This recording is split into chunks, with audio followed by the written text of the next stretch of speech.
आज के वीडियो में मैं आपको ऐसी चेस ट्रिक बताऊंगा जिसका नाम English chess player Joseph Blackburn के नाम से पड़ा है और इस चेस ट्रैप को खेलकर आप सिर्फ 7 मूव्स में ही अपने अपोनेंट को चेकमेट कर दोगे। लेकिन आप ऐसा तभी कर पाओगे जब आपको इसके दोनों वेरिएशंस पता होंगे। आगे बढ़ने से पहले इस चेस पजल को सॉल्व करने की कोशिश कीजिए। यहाँ पर ब्लैक के लिए बेस्ट कंटिन्यूएशन मूव क्या होगी। ये थोड़ा मुश्किल पजल है और इसका सॉल्यूशन आपको वीडियो में ही मिल जाएगा। अब हम इंट्रो भी कर लेते हैं। हेलो एवरीवन, मैं हूँ शुभम और आप देख रहे हैं पजल स्टेशन। इस चेस ट्रैप को आप ब्लैक पीसेस के साथ खेलोगे। आपको ये खेलना तब है जब आपका अपोनेंट गेम की शुरुआत प्यादे को E4 चलकर करे, फिर आप चलोगे E5 और जैसे ही वो अटैक करता है घोड़े से अपने प्यादे पर, आप अपने घोड़े से डिफेंड करोगे अपने प्यादे को। जिसके बाद आप देखोगे ज्यादातर प्लेयर्स अपने ऊंट को C4 स्क्वायर पर चलते हैं। इस मूव को चलने का मेन रीजन यही होता है कि वो हमारे F7 स्क्वायर पर अटैक कर सके, क्योंकि वो अपने घोड़े से भी इस स्क्वायर पर आसानी से अटैक कर सकता है और इस ओपनिंग को इटालियन गैम्बिट भी कहते हैं। नेक्स्ट मूव में आप अपने ट्रैप को अंजाम देने वाले हो। आप अपने घोड़े को D4 स्क्वायर पर चलोगे। घोड़े को हटाते ही हम व्हाइट को लालच दे रहे हैं कि वो हमारे प्यादे को कैप्चर करे।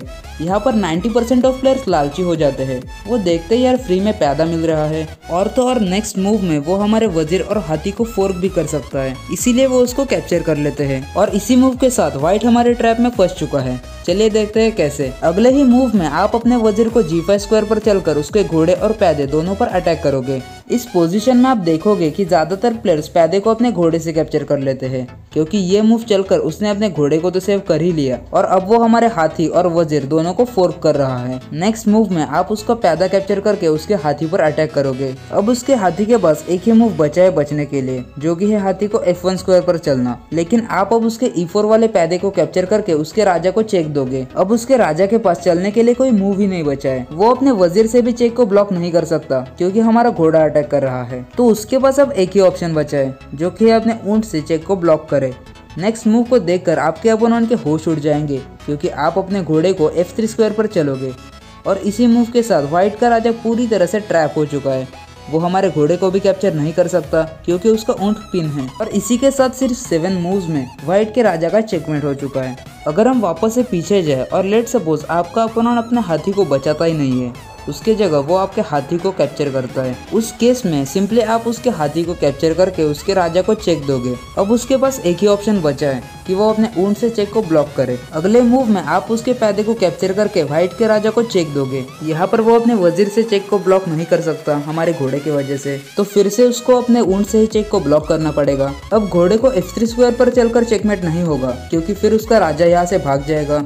इसीलिए आप अपने ऊंट को C5 स्क्वायर पर चलोगे। अब आपका अपोनेंट चाहे जो भी चाल चल ले, लेकिन वो चेकमेट को होने से नहीं रोक सकता। चलिए देखते हैं कैसे। फॉर एग्जाम्पल, अगर वो अपने प्यादे को D4 स्क्वायर पर चलता है, तो आपको अपने घोड़े को F3 स्क्वायर पर चलकर उसके राजा को चेक देना है। अब उसके राजा के पास बचने के लिए सिर्फ एक ही स्क्वायर बचा है, जो कि है राजा को F1 स्क्वायर पर चलना। अगली चाल में आप एक किलर मूव चलने वाले हो। आप अपने वजीर को H4 स्क्वायर पर चलोगे। इसी मूव के साथ ही व्हाइट का 2 तरह से चेकमेट हो रहा है। सबसे पहले वजीर को F2 स्क्वायर पर चलकर उसका चेकमेट तो हो ही रहा है, और वजीर को H3 चलकर भी उसका चेकमेट हो रहा है। तो चेकमेट से बचने के लिए उसको अपने राजा को B2 स्क्वायर पर चलना पड़ेगा। लेकिन आप अब उसका प्यादा कैप्चर करके उसके राजा को चेक दोगे। व्हाइट के राजा के पास बचने के लिए सिर्फ 2 ही ऑप्शन बचे हैं। पहला ऑप्शन है कि वो अपने राजा को H1 स्क्वायर पर चले, जिसके बाद आप अपने वजीर से उसका चेकमेट कर दोगे।